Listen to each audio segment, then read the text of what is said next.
আমার তো second home, আমি তো সবসময় বলি যে কাশ্মীর যাই হোক।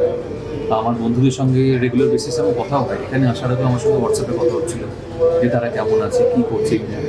সবাই খুব ভীত হয়ে আছে, কারণ যুদ্ধ খুব হ্যাপি হওয়ার তো ঘটনা নয়। আর যেহেতু কাশ্মীর একদম বর্ডারের পাশে, এমনও হয়েছে যে আমার বন্ধুদের যেখানে বাড়ি, যখন এই ধরো ড্রোন অ্যাটাক হচ্ছে বা কিছু হচ্ছে, আমি ভিডিও দেখেছি যে আমার বন্ধুর বাড়ির ছাদের উপর থেকে ড্রোন যাচ্ছে।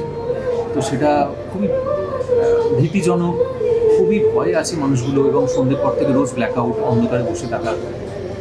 পরের দিন সকালে বলছে যে ভাই হামলোক জিন্দা হ্যায়। এটা কতটা ভয় একটা মানুষের মধ্যে সৃষ্টি করতে পারে, সেটা আমরা এত দূর থেকে বসে বুঝতে পারবো না। আরেকটা বিষয় যেটা আমি বলতে চাই, যে এই যে একটা লোকের ধারণা যে কাশ্মীর মানেই তারা পাকিস্তানকে সাপোর্ট করে, এটা কিন্তু নয়।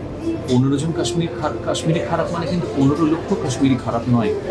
আমার যারা বন্ধু বান্ধব, আমি যাদের সঙ্গে মিশি, তাদের মধ্যে অনেকেই কিন্তু দেশ সেবার কাজে যুক্ত আছে। এবং তাদের একটাই বক্তব্য যে এবার পাকিস্তানকে একদম সমূলে উৎপাটন করার সময় এসে গেছে এবং উচিত শিক্ষা দেওয়ার সময় এসে গেছে।